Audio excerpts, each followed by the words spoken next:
Hello दोस्तों, जय Shri Krishna, Radhe Radhe, good afternoon. तो कहिए कैसे हैं आप सभी लोग। आई होप आप सभी अच्छे होंगे, खुश होंगे, सेहतमंद होंगे। जहां भी होंगे अपना अपनों का अच्छे से ख्याल रख रहे होंगे और रखना भी चाहिए। चलिए आज जो है ना, मैं थोड़ा सा कॉमेडी से हट करके वीडियो बना रही हूँ क्योंकि कुछ बातें जो है पब्लिक में रखना वो भी बड़े गंभीरता से जरूरी होता है। हर समय हंसी मजाक कर करके हमारी बातें हंसी मजाक में चली जाती हैं। सीधे टाइम ना गवाते हुए आते हैं सरिता जेठू जी के जो है हम उनकी वीडियो पे।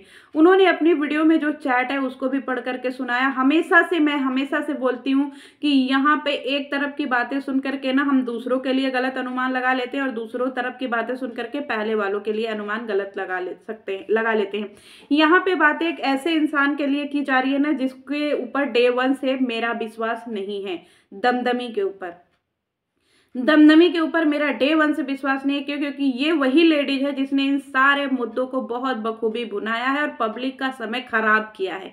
रिकॉर्डिंग के नाम पर या फिर चैटिंग के नाम पे या फिर यहाँ पे बीमारी के नाम पे या फिर किसी के जाने जीने मरने के नाम पे उसने पब्लिक का बहुत टाइम खराब किया है।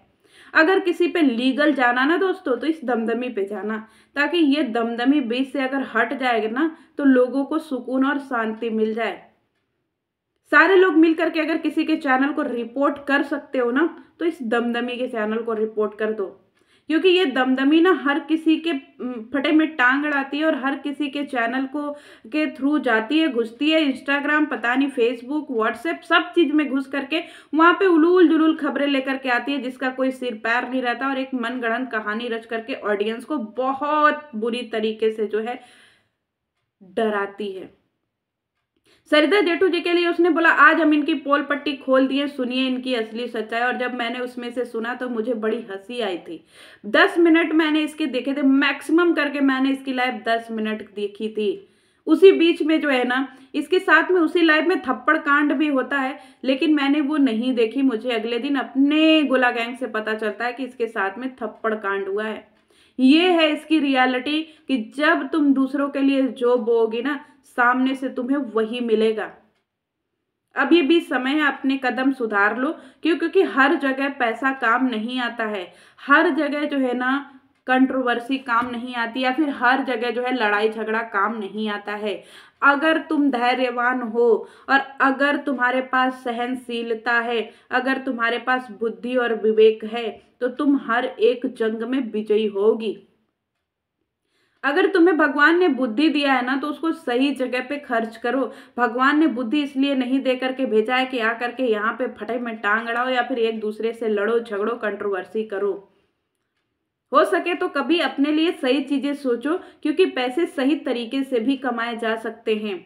तुम आज किसी को गाली दोगी, परसों किसी को गाली दोगी, नरसों किसी को गाली दोगी, लेकिन एक दिन ऐसा आएगा ना कि कोई तुमको इतना बुरी तरीके से कर देगा ना कि ना तुम बोल पाओगे, ना हंस पाओगे, ना रो पाओगे, ना खा पाओगे। तुमने इतने गंदे तरीके से वो लोगों के पीछे पड़ी ना कि तुम्हारी गंदगी तुम्हारे ही लाइफ में दिख गई कि तुम्हारा पति तुम्हारे साथ किस तरीके से व्यवहार करता है। जो गंदे लैंग्वेज या गंदी गालियां तुम्हारे घर में दी जाती है ना वो सबके घर में नहीं दी जाती। हमारे घर में तो नहीं दी जाती। हमारे घर में कोई तू तड़ाक करके भी बात नहीं करता है। मुझे नहीं समझ में आता है कि तुम सबके पीछे पड़ती हो और लोग तुम्हें भाव ही नहीं देते हैं, बिल्कुल बुरी तरीके से नकार देते हैं। पति के हाथों मार खाने वाली या फिर पति के द्वारा गाली गलौज सुनने वाली, सोचो इतना फ्रैंक है तुम्हारा पति या फिर इतना तुमको इंसल्ट करता है कि तुम्हारे मुंह पे बोल रहा है कि वो अपनी गर्लफ्रेंड से बात कर रहा है। बुरी तरीके से तुमको जलील कर दिया है। अब क्या बचा है तुम्हारे पास? एक जो होती है ना पर्दा, तुम्हारे पति ने तो पर्दा भी नहीं रखा है। तुम्हारा क्या लिहाज करता है? कुछ नहीं, लत्ते का सामान समझता है तुम्हें, लत्ता का भाव बना करके रख दिया है। सरेआम तुम्हारे मुंह पे बोल रहा है। आम पति पत्नी जो होते हैं ना वो कहीं ना कहीं बातों को घुमा फिरा के बातें करते हैं या फिर अपनी पत्नी से चीजें छुपा करके जो है वो बातें करते हैं, लेकिन तुम्हारा पति तो सरेआम तुमसे बोल रहा है कि मैं कर रहा हूं अपनी गर्लफ्रेंड से बात। तुमको इतने गंदे तरीके से गाली दे रहा है फिर भी तुमको चीजें समझ नहीं आती हैं। अब तो क्या ही रिस्पेक्ट रह गई भाई। तुम्हें अलग अलग नामों से नवाजा जाता है, लोग तुम्हें अलग अलग तरीके से गालियां देते हैं। अब भी टाइम है, अपने आप को अलग तरीके से दिखाओ जनता के सामने। कुछ कर सकती हो तो अच्छा करो। क्योंकि हर कोई यहाँ पे धैर्यवान नहीं है। आज तुम किसी को गाली दोगी, कल कोई और आएगा जो 4 थप्पड़ लगा जाएगा, उस समय क्या करोगी? लोग अपने पैनलों पे बैठ करके गाली देते हैं, तुमको क्या मिलता है? सरिता जेठो की बात करते हैं कि तुमने जो लाइव दिखाई थी सरिता जेठो की, उसमें एक भी चीज सही नहीं थी। सारी वही चीज घुमा फिरा करके बातें जो दो लोग कन्वर्सेशन करते हैं, वो सारी बातें। क्या निष्कर्ष निकला? कोई भी निष्कर्ष नहीं निकला। कमरे का राज मैं बताती हूँ, कमरे का राज मैं बताती हूँ। क्यों कमरे में सो रहे थे क्या बेड के नीचे, कि तुम्हें कमरे का राज सारा पता है? कि नहीं हम भैया कमरे में बेड के नीचे सो रहे थे, या फिर कोई ऐसा जो है सबूत तुम्हारे हाथ में लगा। वैसे तुमको सबूतों की देवी बोलते हैं, तो सबूत रख देना कि नहीं भैया कमरे का सच में तुमको सबूत हाथ लगा है। तो बरगलाना छोड़ दो ना, क्योंकि ऑडियंस को सबसे ज्यादा बरगला करके तुमने रखा है। तुमने एक वर्ड बोला था कि यहाँ पे जगत दीदी सैरोगेट मदर बनने वाली थी, कहाँ गई वो? क्या हुआ उस सैरोगेट मदर की? जनता जानना चाहती है। क्यों बनना चाहती थी जगत दीदी सैरोगेसी वाली माँ? क्या कमी है हमारे भौजी में, पगल चट्टी में, या फिर क्या कमी है पगल चट्टा में? क्या भौजी माँ नहीं बन सकती हैं जो उनको सैरोगेसी वाली मदर चाहिए थी? ये सारे सवालों के जवाब ऑडियंस आपको पूछना पड़ेगा। क्योंकि ये बहुत बड़े सवाल थे और इतने ज्यादा लीपापोती में जो है ये सारे सवाल छूट गए। असली सवाल तो आप लोग पूछ नहीं रहे इस दमदमी से। क्यों? क्योंकि दमदमी ने बोला था कि ये लोग जगत दीदी को सैरोगेसी वाली माँ बनाना चाह रहे थे, या फिर वो जो है 1 साल के लिए शादी इसलिए टालना चाहते थे क्योंकि उनको पहले बच्चा करना है। तो अब कहाँ गया ये सारे सवाल? इसके जवाब ओरिजिनल में ढूंढने हैं, और इसके जवाब इसी दमदमी से पूछे। क्योंकि ये सारे सवाल दमदमी ही लेकर के आई है। ये इतना बड़ा मुद्दा है कि एक औरत की मां ना बनने का इसने जो है पूरा दाग लगा दिया था। सैरोगेसी हम लोग कब कराते हैं? जब हम स्वयं में मां नहीं बन पाते हैं, हम स्वयं में बच्चा डिलीवर नहीं कर पाते, तब हमें दूसरे कोख की जरूरत पड़ती है कि भैया तुम मेरा बच्चा अपने यहाँ से पैदा करके मुझे दे दो। क्या जगह यहाँ पे भौजी मां नहीं बन सकती? क्या कहना चाह रही थी ये दमदमी जो है? अब ये सवाल पूछने का टाइम है दोस्तों, क्योंकि इसने बहुत रायता फैलाया हुआ है, बहुत बुरी तरीके से सारा रायता इसी का फैलाया हुआ है। एक एक करके रायता समेटने की जरूरत है और सवालों के जवाब इससे मांगने की जरूरत है। पहले दूसरों को छोड़िए, क्योंकि सारे रायते इसने फैलाए हैं। जब इसको सवालों के जवाब नहीं पता थे तो ये सवाल क्यों करी? और ऐसे ऐसे सवाल जिसका जवाब सच में जनता को जानने की जरूरत है। जगत दीदी के ऊपर मनीषा ने एक और जो है वो सवाल खड़ा किया था कि 1.5 साल से वो अपने पति को नहीं छू रही थी। ये सबसे बड़ा मुद्दा था कि 1.5 साल से तुम अपने पति को नहीं छू रही थी, लेकिन तुम अपने पति के साथ रोज भोपाल जा रही थी। तुम्हारा पति सैरोगेसी वाली माँ भी ला रहा था, तुम्हारा पति सारी चीजें कर रहा था। तो क्या तुमको ये नहीं पता था कि तुम जो है माँ नहीं बन सकती हो, या फिर माँ बन सकती हो तो फिर तुम्हारा पति सैरोगेट मदर क्यों लाना चाह रहा था? ये सारी चीजें पूछने की चीजें हैं दोस्तों। ये नहीं पूछने की चीजें है कि कमरे के पीछे का राज, क्योंकि कमरे के पीछे का राज तो आ गया है, लेकिन असल सवाल तो दब गए हैं उसमें।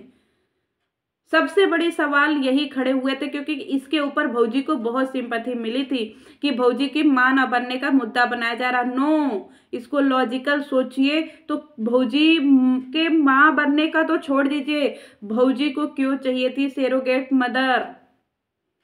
छेदी ने अपने भी एक बार अपने भी उसमें बोला था कि हाँ अगर तुमको चाहिए तो मैं डॉक्टर प्रोवाइड करा सकता हूँ।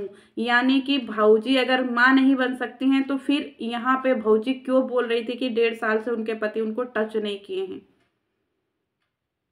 हर एक सवालों के जवाब जब तक आपको नहीं मिल जाते हैं ना गाइस, तब तक आप इन ब्लॉगरों को मत छोड़िए, क्योंकि ये ब्लॉगर जो है बुरी तरीके से आप लोगों को समय का बर्बादी किए हैं। तो अपने समय का हिसाब इनसे ले करके ही इनको बाइकआउट करिए, या तो फिर इनसे पूछिए कि तुम लोग इतने सारे मुद्दे क्यों खड़े करते हो। सैरोगेसी अपने आप में एक छोटा मोटा मुद्दा नहीं होता है, बहुत बड़ा मुद्दा होता है। एक 40 साल की औरत ही इनको क्यों चाहिए थी सैरोगेसी के लिए? क्या इनके लिए और कोई औरत जो है वो सैरोगेट मदर नहीं बन सकती थी? यहाँ पे पैसे पे हर कोई काम कर सकता था, पैसे पे हर किसी के यहाँ जो है ना चीजें हो सकती थी। बच्चा चाहे तो ये लोग, अगर बच्चा नहीं पैदा कर सकते तो बच्चा ये लोग गोद भी ले सकते थे, लेकिन इनको जगत दीदी ही क्यों चाहिए सरोगेट मदर के लिए? ये मैं नहीं बोली, ये इसने ही बोला है, दमदमी ने अपनी लाइफ में, अपनी रिकॉर्डिंग में, अपनी वीडियो में, कि ये लोग जो है सरोगेसी वाली माँ बनाना चाहते थे जगत दीदी को। सवाल के जवाब पूछिए इससे कि क्यों बनाने चाहते थे ये लोग सरोगेसी से माँ जगत दीदी को। अब सवालों के जवाब पूछिए जनता। मैं चाहती हूँ गोला गैंग ये खबर फैलाओ और पूछो कि सरोगेसी वाली मदर क्यों बनना चाहती थी ये जगत दीदी, क्यों? क्योंकि अब तो इसको माइग्रेन नहीं है ना, अब उसको अटैक नहीं आएगा ना, अब वो नॉर्मल हो चुकी है। अब तो वो जनता में गुंडागर्दी भी करने लगी है, लोगों को धमकी भी देने लगी है। तो अब उससे सारे सवाल जवाब आप लोग करो, क्यों? क्योंकि अब वो पूरी तरीके से फिट और फाइन है। अब वो आपके सारे सवालों के जवाब देगी, और अगर जगत दीदी जवाब नहीं देती है, हंगामा मचा दो कि तुम्हें जवाब देना पड़ेगा। फिर अगर तुम जवाब नहीं दे रही थी तो तुमने सवाल क्यों पब्लिक में इतना भिजवाए? ये सारी चीजों के पीछे ना जगत दीदी ही है गाइस। जो असली मास्टरमाइंड को मत खोजिए, यहाँ पे आपको असली मास्टरमाइंड समझ में आ गया है कि लपुआ और जगत दीदी दोनों असली मास्टरमाइंड है। ये दोनों अपने कर्मकांड पब्लिक में लाना चाहते थे ताकि इनको जो है पब्लिकली, समझ गए? चलिए मिलती हूँ नेक्स्ट वीडियो में, तब तक के लिए जय श्री कृष्ण।